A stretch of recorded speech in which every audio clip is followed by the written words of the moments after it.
여러분 안녕하세요. 네, 반갑습니다. 굉장히 좋아 보이시는 것 같아요. 그런 거 맞죠? 네, 우리 옆에 계신 분들에게 이렇게 한번 인사할까요? 하나님이 당신을 사랑하십니다 하고 한번 인사하겠습니다.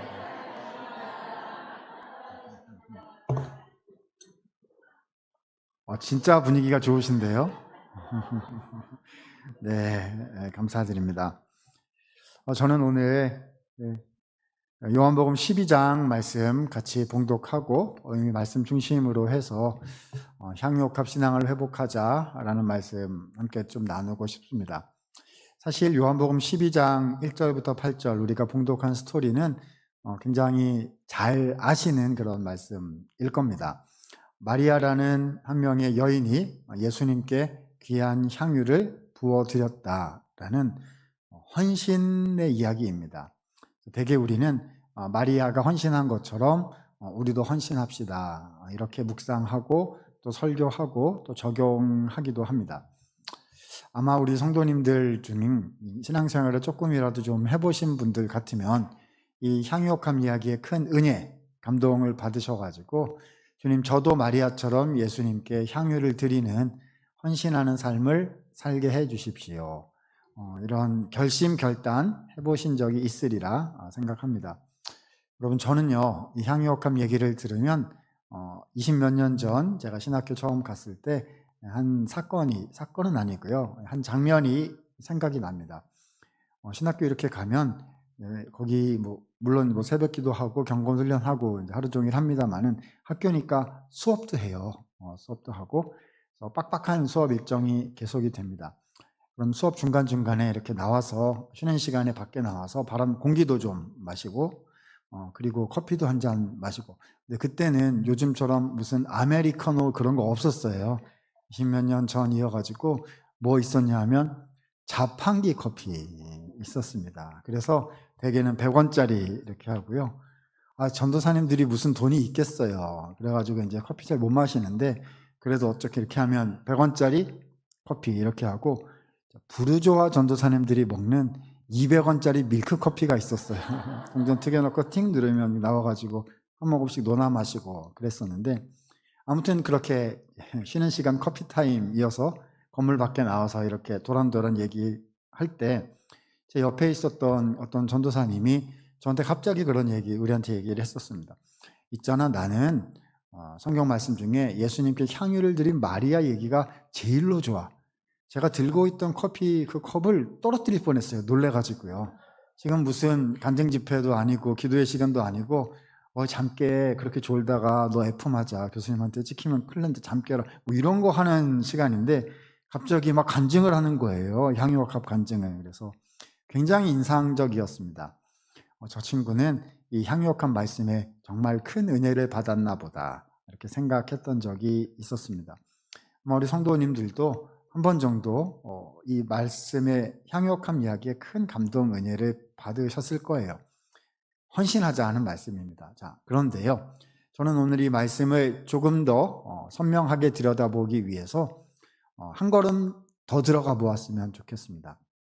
그래서 제가 질문을 준비해 왔어요. 여러분 제가 질문한다 그래서 놀라시지는 않으셔도 돼요. 여러분 보고 대답하라 그러는 거 아니니까요. 선거대 지휘자님 일어나 보세요. 장로님 일어나 보세요. 이런 거 저는 절대로 안 합니다. 네, 저는 학교에서는 약간 무서운 사람이지만 교회에서는 화목하게 선하게 있다 갈 거기 때문에 제가 질문한다고 이렇게 해도 북치고 장구치고 혼자 다 하겠구나 이렇게 생각하시고 말씀의 은혜를 받자 이렇게 생각해 주시면 좋겠어요. 본문을 들여다보기 위해서 질문을 하나 준비를 했습니다. 질문은 뭐냐면 이겁니다. 왜 그랬을까? 마리아는 왜 그랬을까? 마리아는 왜 예수님께 향유를 드렸을까? 우리는 마리아가 예수님께 향유를 드렸다는 사실에 집중하다가 왜 드렸는지에 대한 마리아의 마음을 살펴보는 것은 잘 못하는 경우도 없지 않아 있었던 것 같아요. 그러지 않습니까? 마리아가 예수님께 향유를 드렸던 그 마음이 이해가 되고 그 마음이 나한테 와서 이렇게 닿아야 그래야 나도 예수님께 마리아처럼 향유를 드리는 헌신을 할 수 있는 거 아니겠어요? 그래서 마리아가 왜 향유를 드렸는지를 찾아보는 것이 오늘 우리가 본문 말씀 속에서 캐내어 보려는 오늘 주시는 하늘의 은혜일 것이라 생각이 됩니다. 자, 오늘 요한복음 12장 1절부터 8절을 읽었는데요. 그 중에 1절, 2절, 3절이 사건의 개요를 우리한테 설명을 해주고 있어요. 그 중에 1절, 2절만 같이 한번 읽어보면서 시작하면 좋겠습니다. 자, 1절, 2절 좀 힘내셔서 같이 한번 읽어주시겠습니까? 시작! 6월절 엿새 전에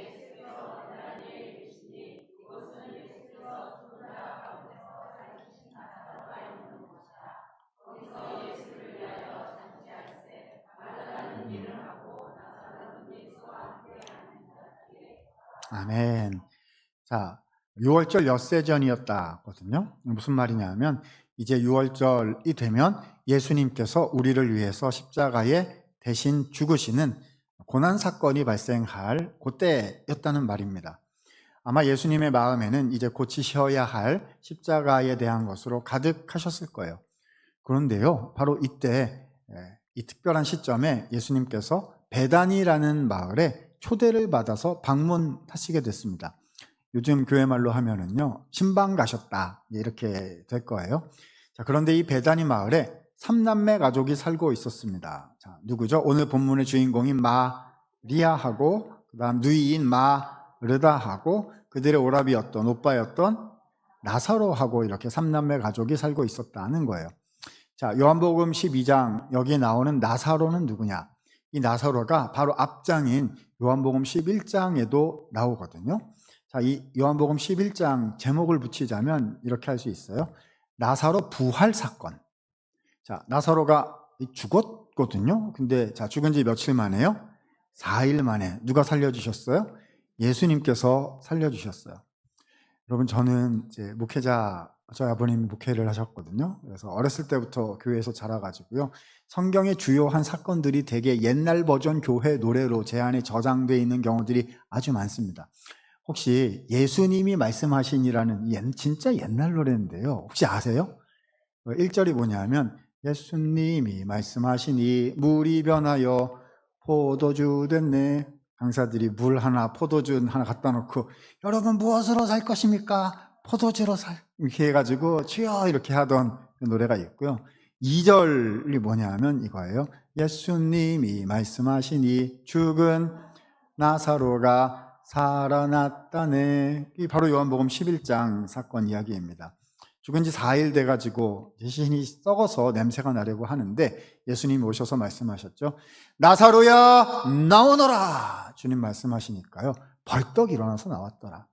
물론 이제 그 동네에 장례 풍습이 있는 거겠지만 성경에는 없지만요. 한국식으로 좀 각색해서 우리 학생들한테 재미나게 얘기한다 싶으면 뭐 이럴 수 있겠죠. 충성! 주님 부르셨습니까? 그래서 벌떡 일어나가지고 제가 죽었다가 살아났습니다. 충성! 이러면서 이제 저벅저벅 실제로 그런 건 아니고요. 좀 다른데 한국식으로 생각하면 그러지 않았을까 이렇게 생각이 되는 그런 사건입니다. 자, 그런데 바로 그 베다니 마을에 예수님이 다시 오셨다는 거예요.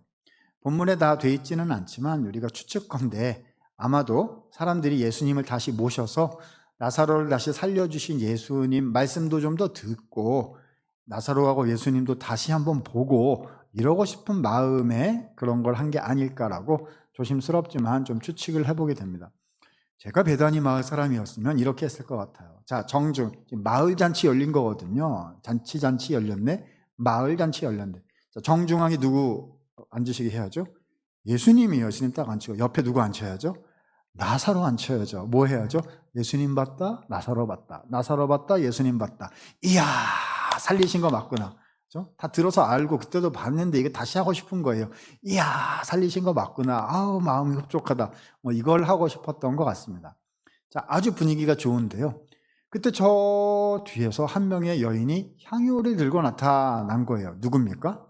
오늘 본문 주인공인 마리아였던 거죠. 제가 2000년 전 그 사건 현장에 있었다면요, 저 같으면 이랬을 것 같아요. 마리아, 예수님께 향유를 드릴 거라면서요.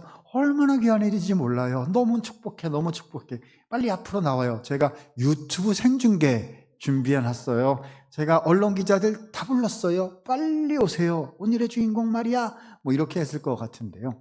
당시 상황은 그렇지 않았죠. 사람들은 마리아에게는 관심이 없었어요. 지금 뭐 하느라고 바빠요? 예수님 봤다, 나사로 봤다. 야, 살리신 거 맞구나. 지금 이거 하느라고 바빴단 말입니다. 아무도 관심을 가져주지 않는 가운데 마리아는 향유를 들고 예수님께 왔고요. 그 향유를 열어가지고 예수님께 어떻게 했어요? 전부 다 부었습니다.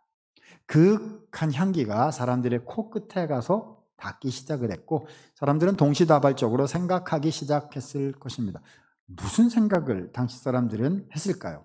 자, 이쯤 되면요, 요즘 우리 젊은 사람들이 보는 만화나 카툰이나 뭐 이런 거에 보면 저 생각을 어떻게 표현하죠? 머리 위에다가 말풍선 이렇게 해놓고서 거기다가 생각을 막 이렇게 적어 놓잖아요. 그렇게 해봤으면 재미있을 것 같아요. 자, 그때 사람들은 뭐라고 생각했을지 한번 적어 놓어 보세요. 아마 우리 어르신들께서는 길게 말씀하실 수도 있을 것 같아요. 도대체 이 처자가 지금 무슨 행위를 한 것인지 즉시 고하라. 길게 말씀을 하셨을 것 같고요. 우리 젊은 청년들과 학생들, 어린이들은 글쎄요, 한 글자면 충분하지 않을까요? 헐, 점점점. 자, 이 모든 표현들을 만세대 공용어, 누구나 이해할 수 있는 표현으로 바꿔보도록 하겠습니다. 뭐가 될까요? 왜 그랬을까? 마리아는 도대체 이 향유를 예수님께 왜 드린 걸까라고 사람들은 그때 처음 접했으니까요. 다 생각하기 시작했을 것입니다. 자, 여러분, 이 마리아가 향유를 드린 이유를 파악하는 데 있어서요, 굉장히 중요한 핵심 정보 하나가 필요할 것 같습니다. 그걸 알아야 이 의미를 알 수가 있어요. 자, 뭘 알아야 될까요? 뭐긴요, 그 향유가 도대체 얼마짜리냐, 이게 중요한 거 아니겠습니까? 예수님께 10,000원 드렸다 그러면은 잘했어요, 이렇게 할 거고요. 예수님께 100만 원짜리 드렸다 그러면은요, 참 귀한 일입니다, 이렇게 할 거고요. 1,000만 원짜리 드렸다 그러면 당신 무슨 일 있었어? 이렇게 될 거잖아요. 그러니까 얼마짜리냐가 되게 중요합니다. 자, 그런데 본문을 읽어 가다 보면 정보가 하나 5절쯤에 나와요. 자, 이 향유를 밖에 내다가 시장에 갖다가 팔았으면 약 300데나리온 받을 수 있을 것이었다라는 표현이 나오고 있습니다.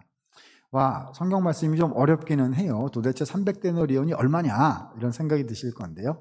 자, 쉽게 한번 해보도록 하겠습니다. 한 데나리온이란 우리가 나가서 하루 일해서 벌어들이는 하루 품삯이다라고 알려져 있어요. 그러니까 요즘 말로 얘기하면 하루 일당 정도 되는 거죠. 자, 그러면요, 여러분, 300데나리온을 벌려면 며칠을 일해야 되는 거예요?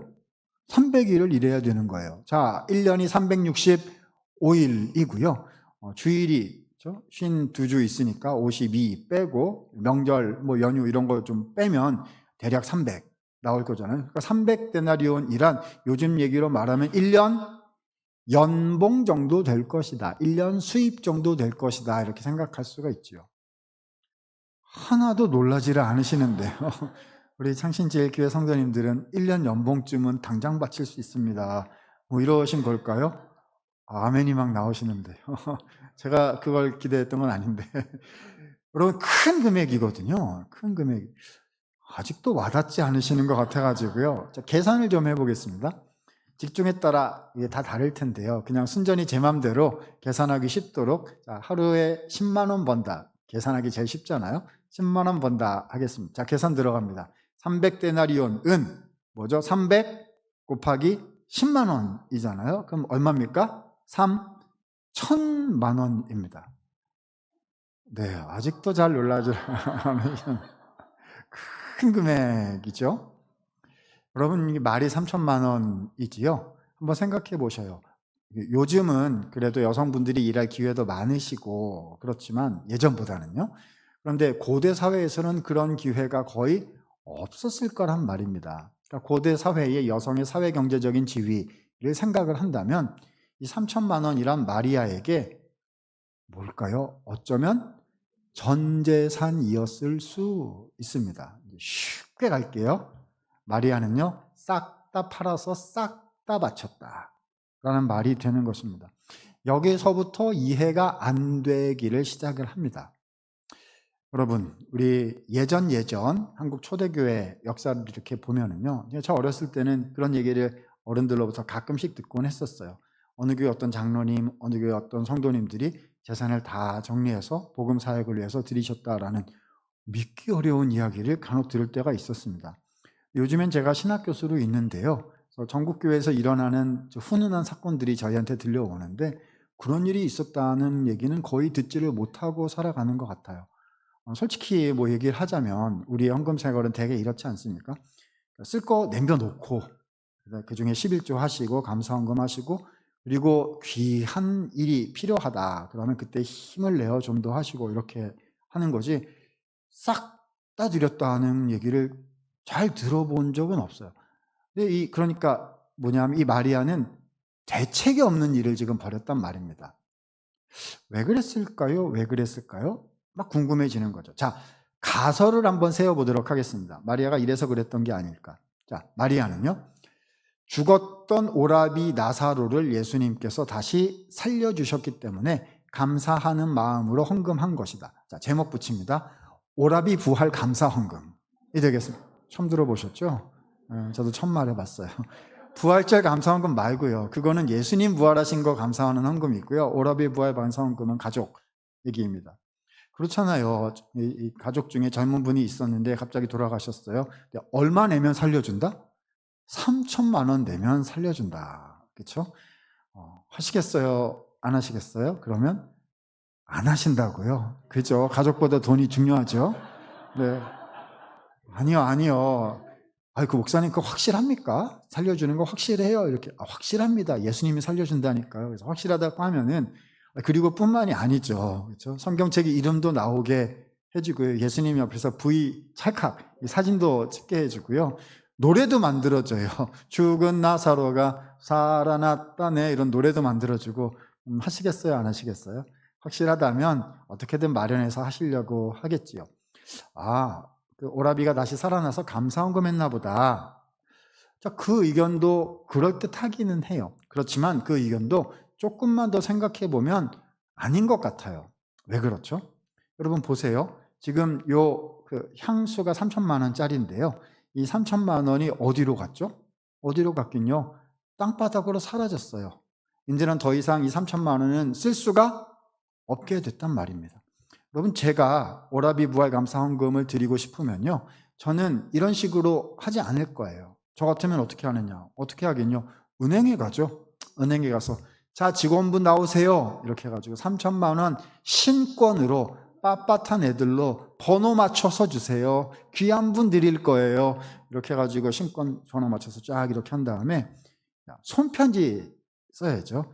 사랑하는 예수님, 오라비를 다시 살려주셔서 너무 감사드려요. 이 귀한 것 주님께 드리니 정성스럽게 드리니 받아주시고 그리고 주님의 복음 사역을 위해서 의미 있는 곳에 쓰여질 수 있도록 해주세요. 그리고 예수님 요즘에 뵈니까 얼굴이 반쪽되셨던데 만난 것도 좀 잡수시고 제발 건강도 좀 챙기세요. 사랑합니다. 이렇게 해가지고 딱 해가지고 현금으로 캐시로 드릴 겁니다. 그러면 마음도 전달할 수 있고 나의 귀한 재물 드린 예물이 좋은 곳에 실제로 쓰일 수도 있고 이렇게 되는 거잖아요. 자, 당연히 그렇게 해야 되는 게 상식인데 이 마리아는 어떻게 했느냐? 아니 이 여자는 말입니다. 예수님과 이런 방구 상의도 안 하고 자기 맘대로 막 가가지고 향수를 샀어요. 그러더니 그 향수를 막 가지고 와가지고 예수님한테 묻지도 않고 예수님의 발에 막 붓더니 막 울더니 머리카락으로 막 닦더니 이 여자는 대책이 없어요. 무슨 행동을 한 것이냐 이렇게 막 마리아는 도대체 왜 그랬을까? 생각하면 생각할수록 점점 더 궁금해지기만 합니다. 자, 여기까지가요. 오늘 본문 12장 1절, 2절, 3절의 내용입니다. 안 가르쳐 주세요. 마리아의 마음이 무엇이었는지. 자, 그런데 오늘 성경 말씀은요. 여기서 딱 멈추시더니 4절, 5절, 6절에는 또 한 명의 인물을 등장시키셔서 그 다음 사람 이야기를 이어가십니다. 자, 이 4, 5, 6절의 인물이 누구냐 하면요. 이 성경에서 우리 성도님들께 성경에서 제일 미운 사람 하나만 골라봐라. 이러면 아마 이 사람 고르실 거예요. 이름이 네 자인데요. 뒤에 두 자는 유다고요. 앞에 두 자는 발음하기도 힘들어요. 누구죠? 가룟 유다입니다. 가룟 유다가 누구예요? 예수님께서 십자가에 돌아가시도록 그렇게 팔아 넘긴 배반자 아니겠습니까? 가룟 유다 얘기는 듣고 싶지도 않아요. 자, 그렇지만 하나님 말씀이 이렇게 전개해 가시다가 딱 멈추고 그 다음 얘기, 유다 얘기를 하시면 뜻이 있으신 거겠죠. 그러니까 우리는 말씀대로 좀 살펴볼 필요가 있는 것 같습니다. 자, 4, 5, 6절 보면은요, 이 유다가 이 사건 현장, 향유옥합 사건 현장에 있다가 마리아가 향유 드린 것을 턱 보더니 한마디 턱 했다는 것입니다. 그런데 그가 한 한마디가요, 언뜻 들으면 굉장히 상식적이고 합리적인 이야기처럼 보였어요. 그러나 사실 그의 속내는 시커매가지고 전혀 다른 데 있었다. 이것이 4절, 5절, 6절 이야기입니다. 5절에 보니까요, 유다가 향유를 주님께 드린 마리아를 심하게 야단을 쳤어요. 그 야단친 말이 5절에 나오고 있습니다. 유다가 마리아한테 한 말이에요. 이 향유를 어찌하여 300데나리온에 팔아 가난한 자들에게 주지 아니하였느냐. 자, 한국말인데 길어서 힘드시죠? 제가 쉽게 바꿔보겠습니다. 뭐라고 말한 거죠? 아깝도다. 이렇게 말한 거예요. 그렇죠? 현금으로 맞췄어야지. 그러면 구제용으로 쓸 수 있지 않았겠느냐. 근데 그 3천만 원이 어디로 갔어요? 땅바닥으로 사라졌으니까 쓸 수 없게 됐는데 어떻게 이런 헌금을 네가 할 수 있단 말이냐, 뭐 이런 말을 했다는 거예요. 언뜻 들으면 상식적이고 합리적이고 또 지금까지 우리가 생각해왔던 그런 상식선에서 이야기와 이렇게 부합하는 것 같아요. 그러나 조금 더 생각해보면 유다의 마음은 그런 거는 아니었다는 것을 본문이 알려주십니다. 4절에 보니까요, 자, 그는 제자 중 하나였지만 예수를 잡아 넘길 가룟 유다였다. 알려주시고요. 6절에 보니까 유다가 이렇게 말하면 가난한 자들의 생각함이 아니요 그는 무엇이라? 도둑이라 돈깨를 맞고 거기에 넣는 것을 훔쳐가 미뤄라. 그러니까 가룟 유다는요, 예수님의 사역팀에서 재정을 담당하는 사람이었어요. 그럼 재정 담당하면 어떻게 해야 되죠? 이렇게 재정이 이렇게 현금이 이렇게 들어오면 주님과 공동체 앞에서 이렇게 이제 투명하게 이렇게 잘 써야 되는 거잖아요. 그런데 어떻게 했다는 거예요, 유다는? 이렇게 들어오면 어떻게 해요? 쑥 이렇게 하기도 하고 이랬다는, 이거 뭔지 모르시죠? 이런 거 아시면 안 되세요. 그렇죠? 쑥 이런 거를 했다는 거예요. 나쁜 놈이었다는 거죠. 이렇게 말씀을 드리면 우리 성도님들 이러실 것 같아요. 목사님, 유다가 그 악인이고 나쁜 놈인 줄 제가 진작에 알았어요. 뭐 그런 실망을 하고 그러십니까? 그 놈은 원래 나쁜 놈이에요. 이러실 것 같은데요. 아니요, 여러분, 그렇게 쉽게 생각하시면 안 되십니다. 왜죠? 지금 유다는 이 모습을 보이고 있지만 3년 전 처음 부름을 받아 주님을 따라 나섰던 유다는 달랐을 거기 때문입니다. 여러분, 예수님께서 처음 공생애를 시작하실 때 제자들 12제자 부르셨잖아요. 대개 어떻게 기록되어 있죠? 그들이 모든 것을 버리고 예수를 쫓았더라, 이렇게 되어 있어요. 그러니까 다 바쳤던 사람 중에 한 명이 바로 유다라는 거죠. 그런데 이 유다가요, 변했어요. 예전에는 주님을 위한 마음이 충만했었는데 말입니다. 무슨 일이 있었는지 알 수가 없지만 지금 3년이 지났는데요, 유다 안에 예수님을 향한 마음이 없어졌어요. 보세요. 이 유다는요, 몸은 예수님 옆에 딱 와서 붙어 있어요. 지금도, 그렇죠? 맡아서 하는 일이 있고, 그리고 사건 현장, 향유옥합 현장에 있을 정도로 몸은 예수님 옆에 있어요. 요즘 교회 말로 표현을 해보자면요, 교회 구조 안에 정확하게 들어와 있는 거죠. 주일 예배도 드리고요, 감당하는 봉사의 직분도 있고요, 몸은 교회 안에 잘 들어와 있어요. 근데 뭐가 바뀌었어요? 마음이 없어졌단 말입니다. 마음이 없어졌어요. 여러분, 이쯤 되면 질문이 하나 떠오릅니다. 무슨 질문이죠? 똑같은 질문이 하나 떠오릅니다. 무슨 질문이죠? 왜 그랬을까? 유다는 왜 어쩌다 이렇게 되었을까? 라는 질문이 떠오릅니다. 이게 4절, 5절, 6절이에요. 그렇습니다. 여러분, 오늘 본문은요, 1, 2, 3절, 4, 5, 6절 대조시키고 있는 거죠. 1, 2, 3절에 이해할 수 없을 만큼 귀한 헌신을 주님께 드린 마리아를 보여주시고, 4, 5, 6절에서는요, 이해하기 어려울 정도의 넘어짐을 보여주는 유다의 그림을 보여주시면서 우리한테 질문하고 계신 거예요. 나는 지금 마리아의 모습과 같습니까? 아니면 나는 지금 유다의 모습과 같습니까? 나는 누구입니까? 누구와 같습니까? 라고 질문하고 계시는 거지요. 사랑하는 여러분은 어떠십니까? 나의 마음은, 나의 신앙의 상태는 마리아와 같습니까? 아니면 유다와 같습니까? 오늘 본문이 던지는 질문인 거지요. 자, 답을 찾아야 될 것 같아요. 자, 답은 항상 어디에 있을까요? 성경 말씀에 답이 있지요. 우리 주님께서 마리아의 마음이 무엇이었는지 밝히 알려주셨습니다. 자, 7절과 8절 말씀에 예수님의 설명이 나오고 있어요. 같이 한번 힘내셔서 읽도록 하십니다. 7, 8절입니다. 시작. 예수께서 이르시되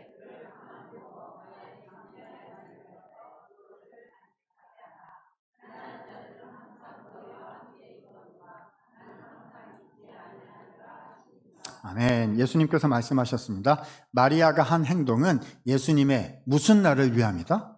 장례할 날을 위함이다. 예수님의 장례할 날이 언제입니까? 아까 이미 말씀드렸잖아요. 며칠 지나지 않아 예수님께서 십자가에 죽으시게 될 것인데, 자, 그러니까 예수님의 장례할 날이란 이제 곧 올 십자가 사건을 가리키는 것입니다. 그러니까 예수님의 말씀은 이런 거죠. 마리아가 한 행동은 예수님의 십자가 죽음을 기념하기 위한 것이다 라고 해석해 주신 것입니다.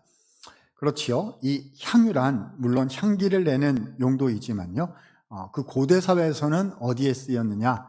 장례용품으로 쓰였던 것입니다. 시신을 기념하는 그런 목적을 위해서 쓰던 물품이었다는 거지요.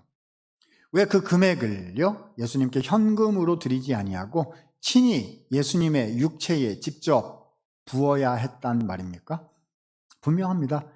예수님께서 친히 그 육신으로 십자가에 오르사 두 손과 발이 못 박히시고 옆구리에 창으로 찔리시고 머리에 가시 면류관을 쓰시면서까지 우리를 위하여 대속의 죽음을 죽으셨기 때문에 우리를 위하여 고난당하신 그 예수님의 육신을 친히 기리고 기념하고 감사드리기 위해서 그분의 육신의 향유를 직접 부었다는 것이지요. 여러분, 사실 이 마리아의 마음을 좀 더 깊이 들여다보려면 바로 앞장에 나오는 11장의 나사로 부활 사건을 좀 더 살펴볼 필요가 있어요. 자세히 하기에는 시간이 너무 많이 걸려서 핵심 포인트만 잡아서 오늘 본문 사건이랑 한번 연결을 간단히만 시켜보도록 하겠습니다. 나중에 돌아가셔서 시간 되실 때 11장, 12장을 연결해서 한번 쭉 직접 읽어보시면 좋겠습니다. 자, 대략 개요는 이렇습니다. 11장 내용 중에 본문이랑 연결되는 것들은 이래요. 자, 이 마리아, 마르다, 그리고 나사로 이렇게 3남매잖아요. 근데 나사로가 중병이 들었어요. 그래서 마리아와 마르다가 예수님께 소식을 전했습니다. 예수님, 오빠가 아파요 했어요. 무슨 말이죠? 예수님 빨리 오셔서 고쳐주세요. 바쁘시면 안 오셔도 돼요. 우리 예수님은 리모트 파워가 있으시거든요. 우리 이렇게 누르시면 TV가 켜지고 막 그러잖아요. 가지 않아도. 예수님 말씀만 하시면 나을 거, 바쁘시면 나사로야 낫거라 이렇게만 하시면 나을 건데 그것조차 안 해주셨다는 겁니다. 그래서 제 생각에는요, 마리아와 마르다가 마음이 좀 상했을 것 같아요. 주님, 우리 가족 사랑해 주신다고 하시더니 오빠가 죽어가는데 고쳐주지 않으셔가지고 오빠가 죽었어요. 주님, 우리를 사랑하지 않는구나. 주님, 왜 저의 기도에는 응답하시지 않아서 이 고난을 이렇게 당하게 하시는 겁니까? 이제 온갖 쌓이는 거죠. 그래서 마음이 상했을 거예요. 근데 주님께서는 나사로가 죽은 지 며칠 만에 4일 만에 뒤늦게 베다니 마을에 나타나셨다는 것입니다. 왜 그러신 걸까요? 자, 바로 이때요, 이 뒤늦게 오신 예수님께 대한 반응이 두 자매 마르다와 마리아 사이에 반응이 서로 반대가 됐습니다. 자, 마르다는 어떻게 했냐면 예수님 오셨다 그러니까 마을 입구까지 그냥 막 뛰쳐나갔어요. 있잖아요, 그렇죠? 말도 잘 하시고 행동도 빠르신 분들, 외향적인 분들이 있으신 거잖아요. 그렇게 안 하면 이제 못 사시는 분들이 있으세요. 가가지고 이제 와다다다다다 이거 하러 들어간 거죠. 예수님이 이제 오셔가지고 오빠가 죽었단 말입니까? 말씀 좀 해보세요. 이거 하러 간 거예요. 그런데 마리아는 나가지 않고 집에 앉아 있었다 이렇게 되어 있습니다. 아마 자매가 성격이 반대였던 것 같아요. 또 그런 분들도 계시잖아요. 좀 불편해지고 좀 마음이 그렇고 그러면은요, 못 봐요. 마음속에 있는 걸 꺼내지도 못하고 힘들어 하시고 이제 이런 분들도 계시잖아요. 마리아는 그쪽 경향이 아니었나, 뭐 잘은 모르지만 행동으로 비추어 볼 때 그런 게 아니었나 싶습니다. 아무튼 예수님 오셨다니까 마르다는 뛰쳐나갔어요. 예수님 왜 이제 오셨단 말입니까? 말씀 좀 해보세요. 우리 오빠가 죽었는데 이럴 수 있습니까? 뭐 이런 걸 하고 간 겁니다. 그 질문을 들으신 예수님께서는 마치 기다리셨다는 듯이 대답을, 그러니까 나사로가 왜 죽도록 놓아두시고 이제 다시 살리려고 하시는지를 대답을 해주셨는데요. 그 대답 안에 예수님의 복음의 정수가 담겨져 있습니다. 자, 오늘 마지막 읽을 구절인데요. 요한복음 11장 25절, 26절. 잘 알려진 말씀입니다. 자, 힘내셔서 같이 한번 합독하도록 하십니다. 시작. 예수께서 이르시되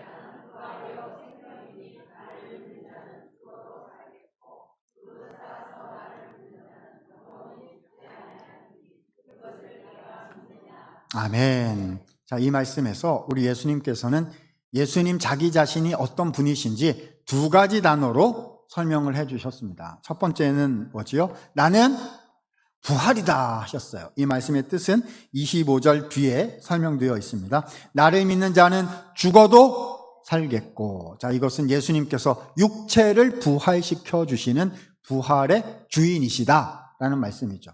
다시 말해서 나사로 죽었다고 너네가 지금 울고 있느냐? 그 죽은 나사로 내가 지금 다시 살린다. 그러므로써 내가 부활의 주인인 것을 너희로 알게 하려 하노라 말씀해 주신 거고요. 자, 그런데 이게 끝이 아니고 한 가지가 더 있습니다. 뭐죠? 나는 무엇이다? 생명이다 하셨어요. 그 뜻이 26절에 나옵니다. 무릇 살아서 나를 믿는 자는 영원히 죽지 아니하리니 이것을 내가 믿느냐 하셨어요. 자, 살아서 나를 믿으면 영원히 죽지 아니한다. 뭐죠? 영생, 영원한 생명. 그러니까 육체의 부활을 물론 포함하겠지만 그것보다 더 넓고 깊은 의미인 거죠. 영원히 사는 하나님의 생명을 내가 너희에게 주겠다. 나사로를 내가 다시 살리는 것은 그의 육체만 다시 살리는 것이 아니라 나 예수 그리스도의 이름을 믿음으로 너희가 영생을 얻게 될 것을 내가 너희에게 보이기 위함이다. 무슨 뜻이지요? 그러니까요, 이제 얼마 지나지 않으면 나사로처럼 누가 죽으세요?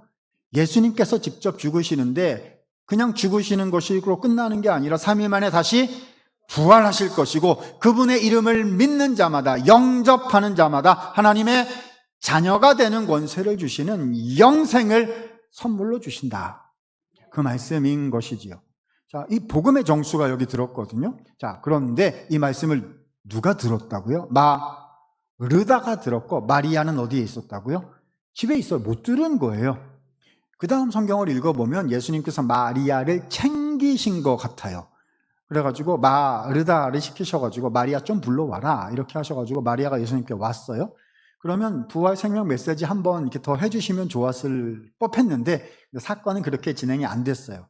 이 마리아가 예수님께 오니까 그렇잖아요. 또 이렇게 말 못하는 사람들이 한번 이렇게 와가지고 이렇게 표현하게 되면 그게 그냥 폭포수처럼 막 터져 나오게 되거든요. 그러니까 예수님 만나니까 예수님의 이제 눈물이 그냥 왈칵 이렇게 되고 예수님께서 그걸 보시고 자 가자 하셔가지고 나사로가 있는 무덤 앞으로 바로 가셔서 나사로야 나오너라 말씀하시니까 나사로가 주님 부르셨습니까? 충성 벌떡벌떡 일어나왔고 사건은 급 마무리되었고 예수님은 떠나셨다. 이 사건이 종결되었다는 겁니다. 그러니까요 여러분, 마리아는 이 부활 생명 예수님의 메시지, 나사로를 죽도록 놓아두셨던 예수님의 복음의 이 정수를 예수님으로부터 직접 들었어요? 못 들었어요? 못 들은 채로 일이 끝났다는 것입니다. 자, 질문합니다. 언니였던 마르다가 이 마리아에게 생명부활 예수님의 말씀을 전달해 주었을까요? 안 해줬을까요? 저는 전달해 준 것이 틀림없다라고 생각합니다. 왜죠? 마리아가 예수님의 마음을 다 알지 못하고 오해하고 있었던 거잖아요. 당연히 전달을 해 주었을 거예요. 다시 말해 무슨 말이냐? 마리아는요, 늦게 알게 된 거지요. 주님의 마음을요. 주님은 그런 뜻이 아니셨군요. 더 좋은 거를 주시려는 거였군요. 뿐만 아니라 주님은 오빠 나사로만 다시 살려주신, 육체만 다시 살려주신 정도가 아니라 저와 같이 부족하고 연약하고 허물 많은 죄인, 어디 가서도 설 수 없는 저 같은 죄인을 위하여, 나를 위하여 주님 십자가로 가셔서 대신 죽으신다는 것이군요. 주님의 은혜가 너무 큽니다. 주님 감사합니다. 이 십자가의 은혜가 마리아의 마음을 가득 채우게 되었던 거죠. 자, 그러면 어떻게 해야 됩니까? 이제 알았으니까 감사합니다. 주님, 제가 잘못 알아서 주님 오해해서 죄송하고 너무 감사합니다. 표현을 해야 될 거 아니겠어요? 근데 할 수가 없어요. 왜죠? 예수님은 마을에 떠나시고 여기에 안 계세요. 요즘처럼 무슨 문자하고 카톡하고 뭐 이럴 수 있는 그때가 아니었잖아요. 그건 연락이 안 돼. 근데 웬일입니까? 얼마 지나지 않아서 마을에 초대받아서 예수님이 다시 오신 거예요. 그럼 가서 말씀을 드려야죠. 근데 가서 말씀드리기가 어려워요. 왜죠? 또 주님 보면 또 그냥 눈물이 왈칵 이렇게 쏟아질 것 같으니까요. 그래서 말을 못 하겠어요. 아니요, 그래도 말은 해야죠. 그래서 말을 하기로 했어요. 어떻게 해요? 가서 예수님이 한번 탁 보시면 아실 것으로 준비하기로 한 거죠. 예수님의 죽음을 기념할 수 있는 향유를 사서 주님께 부어드린 거예요. 말씀드린 거죠. 예수님, 저 이제 알았어요. 저를 위해서 베풀어 주신 주님의 십자가 은혜 이제 알겠어요. 주님 감사합니다. 주님 감사합니다. 주님께 말씀을 드렸던 것입니다. 사랑하는 여러분, 단언컨대 마리아가 예수님께 향유를 드린 까닭은 예수 그리스도의 십자가의 그 은혜가 마리아의 마음을 가득 채웠기 때문이었습니다.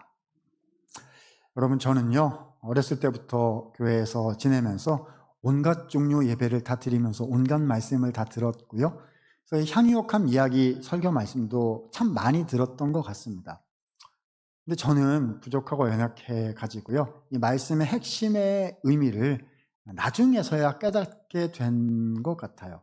저는 처음에는 어떻게 생각했느냐, 꼭 틀린 건 아닌데요, 이게 절반만 맞는 얘기라, 저는 이 말씀의 뜻이 이런 건 줄 알았어요. 향유옥합 설교 딱 나오면, 그렇죠? 이제 젊었을 때, 청년 때는 이렇게 생각을 했습니다. 자, 오늘 설교는 뭐냐, 이런 설교일 거라고 생각했어요. 자, 바칩시다, 이건 줄 알았어요. 그렇죠? 마리아는 향유를 드렸는데 당신은 지금까지 얼마나 드리셨습니까? 그렇죠? 자, 바칩시다. 바치세. 시간으로 헌신하십시오. 물질로 헌신하십시오. 있잖아요. 뭐 기도로 헌신하십시오. 있잖아요. 교회에서 맨날 하는 거. 그렇죠? 자, 헌신하십시오. 근데 뭐 백날 해봐야 마리아만큼은 안 될 것이고, 그렇죠? 헌신하십시오. 이번에도 헌신하십시오. 이 말인 줄 알아요. 맞아요. 맞는데요. 근데 진짜 깊은 핵심은 좀 다르게 표현되어야 할 것 같아요. 자, 여러분, 오늘 본문을요, 제가 한 줄로 요약해서 제목을 한번 붙여보겠습니다. 한번 들어보세요. 한 줄 요약입니다. 오늘 스토리 한 줄 요약. 향유 옥합을 깨뜨리신 예수님. 자, 다시요. 향유 옥합을 깨뜨리신 누구요? 예수님. 아유, 목사님이 성경을 그렇게 몰라서 어디다가 쓰겠어요? 향유옥합을 누가 깨뜨렸어요? 마리아가 깨뜨렸는데 웬 예수님이 향유옥합을 깨뜨렸다고 그러세요? 라고 말씀하시면요, 사건을 하나도 이해를 못 하신 거예요. 여러분, 생각해 보세요. 오늘 본문에서 가장 큰 희생을 하신 분이 누구시지요? 마리아요. 3천만 원 했다고요?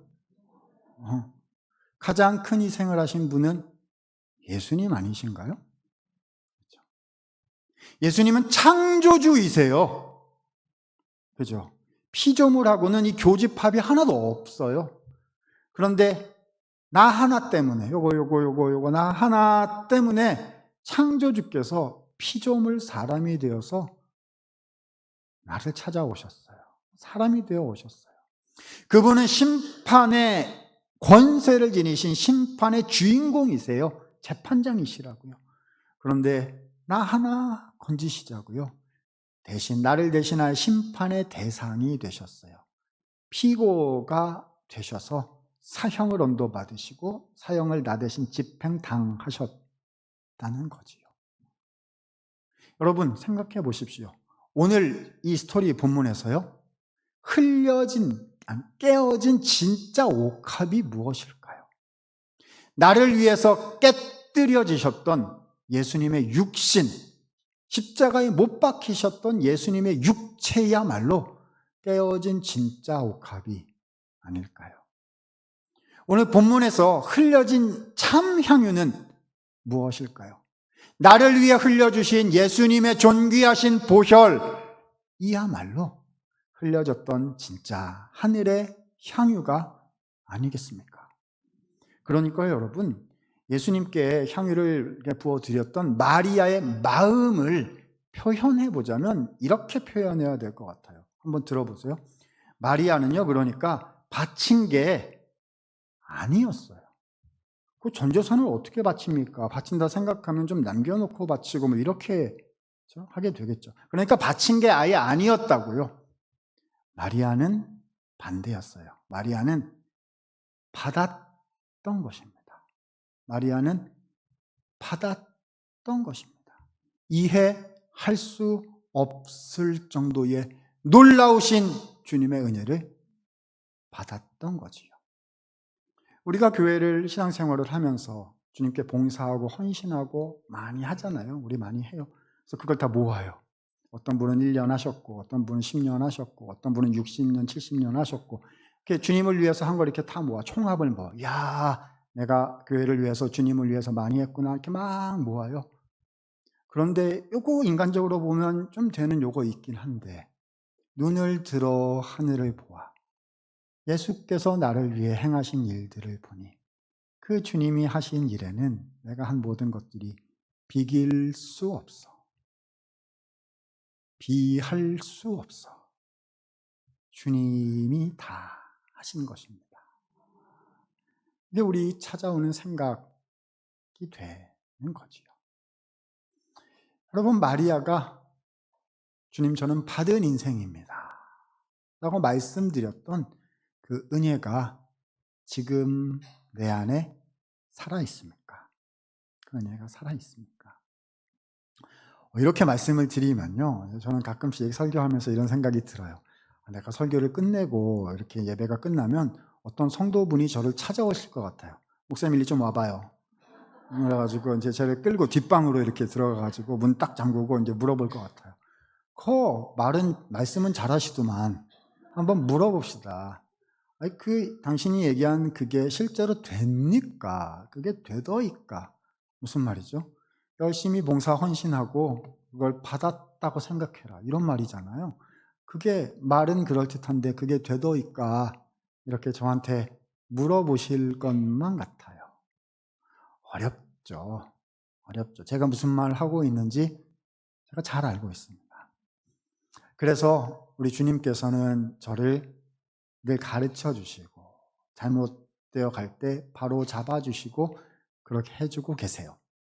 그 중에 한 가지, 제가 좀 젊어서 받았던 이 본문 메시지와 관련된 그런 경험이 하나 있어서 하나 나누고 오늘 말씀을 적용하고 마무리하려고 합니다. 여러분, 제가 지금은 신학교에서 후학들에게 성경 가르치는 선생으로 있잖아요. 그런데 초두에 말씀드린 것처럼 저도 신학생 시절이 있었고요. 신학교에 오기 전 일반 청년 때의 시절이 있었습니다. 그때 이제 저희 아버님이 목회하셨으니까 물론 신앙적으로야 풍성한 가정이었지만 뭐 물질이나 어떤 뭐 이런 걸로는 뭐 넉넉하지는 못했던 것 같습니다. 요즘 그 숟가락으로 표현들 하시잖아요. 부모님이 어떤 분들이시냐 그러면 금수저, 은수저, 그다음 흑수저, 그다음에 무수저도 있어요. 숟가락이 없어요. 이게 온갖 숟가락이 있는데 저는 흑수저 정도는 됐던, 흑수저 정도 뭐 내세울 만한 건 없었던 것 같아요. 자, 그런데 신학교 가기 전에요. 제가 그래도 우리 한국 사회에서 이제 교회 안에 있으면 이제 아무것도 아닌데 교회 밖에 나가면 한국 사람들이 되게 좋아라 하시는 것들 중에 하나, 제가 갖고 있는 자랑할 만한 괜찮았던 것이 하나 있었습니다. 뭐냐 하면 이제 대학교 학벌이에요. 저는 서울대학교 경영학과 서울 상대를 나왔습니다. 근데 대학교 3학년 때 신학교를 가겠다 결정을 했고요. 부모님께서는 잘했다 이렇게 하셨지만 가까웠던 분들 중에 이제 다른 견해를 말씀하시는 분들도 계셨어요. 자, 다른 견해로 뭐라고 말씀하셨을까요? 아깝도다. 이렇게 말씀하시는, 무슨 말인지는 알겠는데요. 근데 저는 1도 아깝다고 생각하지 않았어요. 왜냐하면 하나님께서 저를 부르신 길이잖아요. 너는 목회자가 되라 하시면 목회자가 되는 것이고요. 너는 선교를 해라 말씀하시면 선교를 하는 것이고, 너는 전임 사역자는 아니지만 장로님으로, 집사님으로, 권사님으로, 안수 집사님으로, 성도님으로, 또 찬양대 너무 귀하신데요. 또 교사로 선교라 하시면 그 길 순종해서 가는 게 그게 우리 인생길 아닙니까? 저를 부르셨으니까 이제 신학교 가겠다고, 아깝다고 생각을 1도 안 하고 신학교 갔어요. 근데 막상 간 후에 제 마음에 이 못된 생각이 또아리를 틀기 시작한 것을 수년 후에 알게 되었습니다. 아무튼 제가 신학교를 갔고요. 교육전도사가 돼가지고 어떤 교회에 중고등부 청소년 부서 담당 교역자로 봉사를 하러 나가게 됐습니다. 어느 교회 이제 고등부 전도사가 돼서 갔어요. 그런데 그 교회에 가보니까 우연치 않게도 그 교회 담임 목사님이 서울대학교에 한참, 학과는 다르세요. 이제 선배님이셨던 거예요. 근데 저는 모태신앙이지만 그분은 대학원 때 예수님을 갑자기 믿게 되셔가지고 목회자까지 되신, 인생이 급격하게 턴하게 되신 그런 분이셨어요. 그런데 이제 그 교회에 부임을 했는데 그 목사님께서, 자 여러분, 지금부터는 제 얘기가 아니라 그 목사님 얘기예요. 저는 못 됐고요. 그분은 훌륭하세요. 그러니까 헷갈리시면 안 됐어요. 지금부터는 훌륭하신 그 목사님 얘기입니다. 그 목사님께서 어디 이렇게 가셨다가 옛날에 안 믿던 시절의 친구들하고 우연히 이렇게 만나셔가지고 서로 이렇게 몇 마디 얘기하셨던 거를 교회에 다시 돌아오셔서 설교 시간에 이렇게 지나가듯이 얘기를 하신 그런 거예요. 제가 요 앞에서, 교육전사니까 요 앞에서 예배 드리고 있다가 그 말씀에 큰 도전을 받았던 그런 얘기입니다. 아무튼 그 목사님 얘기예요. 목사님이 옛날에 안 믿던 시절의 친구들을 우연히 여기서 만나셨는데 그 안 믿던 시절의 친구들이, 그러니까 지금 그때도 안 믿고 있었던 거죠. 이 목사님이 되신 이분한테 이렇게 얘기를 했다는 거예요. 아무개야, 너 아직도 교회에서 썩고 있냐? 그랬다는 거예요. 그렇죠. 안 믿는 분들이 교회 목사님 보면 맨날 와서 기도하고 말씀 연구하고 신방하고 성도님도 찾아다니고, 그렇죠. 맨날 무릎 꿇고 있고 맨날 울고 있고 막 이러니까 너 교회에서 아직도 썩고 있냐? 세상적으로 성공해야지, 이렇게 썩고 있냐? 이랬다는 거예요. 그래서 이 목사님이 친구들한테 이렇게 대답을 하셨답니다. 얘들아, 나 썩고 있는 거 아니야. 썩고 있는 거 아니야. 그리고 내가 예수님 위해서 썩을 수 있다면 그건 영광이지. 그건 영광이지. 그렇게 말씀을 하셨다는데, 자, 이제부터는 제 얘기예요. 이제부터는 못나고 악한 제 얘기입니다. 제가 요 앞에 앉아 있다가 그냥 뒤통수를 한 대 이렇게 얻어맞는 것 같았어요. 왜냐하면 제 마음속에 저도 모르게 이상한 나쁜 생각이 또아리를 틀게 된 걸 그때 이제 알게 되었던 거죠. 지금부터는 저예요. 저가 이렇게 생각을 했다는 거예요. 저예요. 나는 이래봬도 괜찮은 걸 주님께 바친 사람이다. 나는 주님께 뭔가를 바친, 나는 괜찮은 사람이다. 나는 바친 인생이다. 라고 저도 모르게 생각하고 있더라고요. 주님이 얘기하신 거죠. 이놈아, 그거 아니야. 너는 받은 인생이다. 생각해보니까 그렇더라고요. 저는 그 무엇에도 비길 수 없는 예수 그리스도의 십자가의 은혜를, 그 생명을 받은 인생이더라고요. 뿐만입니까?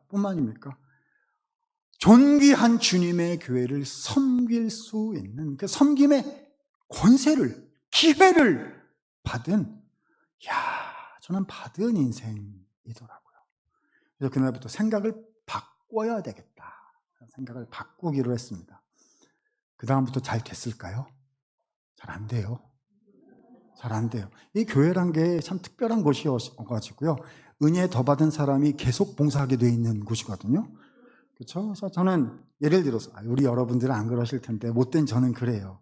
저는 이렇게 생활하다 보면 저는 주님을 위해서 123가지를 했거든요. 123번의 헌신했는데 교회에 보면 20번밖에 헌신을 안 하신 분들이 드글드글 한 거예요. 그렇죠? 그러면 이번에는 저 사람이 봉사해야 되고, 이번에는 저 사람이 희생해야 되고, 이번에 저 사람이 열심을 내야 되고, 하나님 왜 제가 또 이거를 해야 됩니까? 막 이러고 있는데, 이제 들려오는 말씀과 뭐 이렇게 내가 너를 사랑했다 이러시면, 주님 그렇죠. 제가 은혜를 받았죠. 제가 한 번 더 기도하고, 제가 더 한 번 힘을 내고, 제가 한 번 더 참아주고, 제가 한 번 더 희생하고, 제가 그렇게 해야죠. 이렇게 하다 보면 이게 123번이 아니라 200만 개, 300만 개 막 이렇게 돼가거든요. 그러면 어떻게 되냐면, 주님, 제가 금년에도 많이 바쳤네요. 저 안 바치는 분이 드글드글한데, 저는 많이 바친 인생입니다. 이렇게 되거든요. 그럼 주님이 어떻게 하세요? 이놈아! 그거 아니다. 너는 받은 인생이다 알려주셔요. 왜냐하면 제가 한 거 이렇게 다 아무리 모아봐도 주님께서, 하나님의 아들이신 예수님께서 나를 위해 죽으시고 부활하시고 지금도 성령으로 함께 하시고 말씀을 허락하시고 주님의 오만 은혜를 주시면서 네가 나의 교회를 섬겨야 되겠다. 네가 주님의 나라를 위해서 살아가는 인생 살아주어야 되겠다. 내가 너와 함께 할 것이고 내가 너를 빚을 것이며 내가 너와 끝까지 함께 할 것이다. 가장 선한 것을 너에게 베풀 것이며 지금 다 이해되지 않고 시간이 걸린다 할지라도 나는 너를 빚어가고 있고 가장 선한 것을 너에게 주기 위하여 하나님의 일로 주님의 열심으로 하고 계시다. 이렇게 들려주실 때 그 사랑 앞에 내가 주님께 드린 것하고 이렇게 비교해 보면요, 주님의 사랑 앞에 나는 비할 수 없어. 비길 수 없어. 주님 감사합니다. 주님 감사합니다. 이렇게 살아가게 되는 것, 그렇게 살아가려고 노력하게 되는 것 같습니다. 사랑하는 여러분, 기독교의 헌신의 가치는 딱 하나예요. 무엇을 했는가, 얼마를 했는가 아니고요. 그거 하면 나도 그렇게 생각하기 시작하면 힘들어져요. 기독교의 헌신의 가치는 그냥 딱 하나예요. 뭐죠? 예수님께서 나를 사랑하셨습니다. 예수님께서 나를 사랑하셨습니다. 우리는요, 자, 결론 맺습니다. 우리는요, 모두 향유옥합을 주님께 드려야 하는 사람들입니다. 헌신하는 것이 마땅합니다. 왜죠? 영생을 가진 사람은 헌신하면서 사는 게 맞아요. 이것은 선택이 아니라 우리의 원래 모습입니다. 우리가 믿는 천국이 진짜 영원한 것이라면요, 세상을 위해서 사는 것이 아니라 영원한 것을 위해서 사는 게 맞는 거거든요. 헌신은 당연히 해야 됩니다. 근데 어떻게 해야 되느냐죠. 자, 이것만 말씀드리고 끝내요. 이렇게 하면 실패하실 거고요. 이렇게 하면 잘 되실 거예요. 자, 실패하는 방법은 뭐냐? 이렇게 하면 실패합니다. 내 향유를 막 모아요. 내 향유를 막 모아서 내 향유를 모아서 드리고 나누려고 하면요, 실패하실 거예요. 왜죠? 금방 바닥 나거든요. 그러니까 억지로 이렇게 하다 보면 와, 나는 많이 바친 인생이다 이렇게 될 거기 때문에 가다가 꽈당 넘어질 가능성이 너무 높아요. 그러니까 그렇게 하면 안 되세요. 어떻게 하셔야 되죠? 이렇게 하시면 됩니다.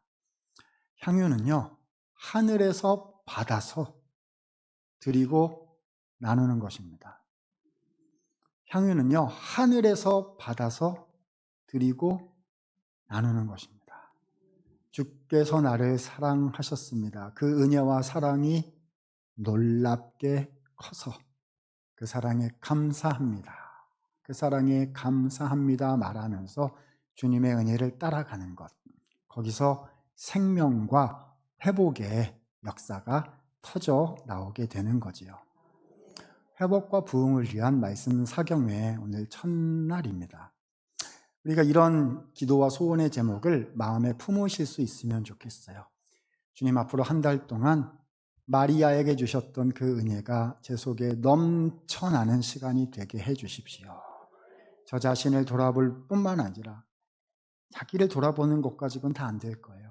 예수님을, 그분의 은혜와 사랑을 다시 발견하여 제 속에, 우리 안에 하나님이 주신 은혜가 흘러 넘쳐 흐르는 이번 집회가 되게 하여 주십시오. 소원하시고 기도하신다면 주님께서 크고 놀라운 회복의 은혜를 부어주실 줄로 믿습니다. 이 은혜가 함께 하시기를 예수님 이름으로 축원을 드립니다. 기도하겠습니다.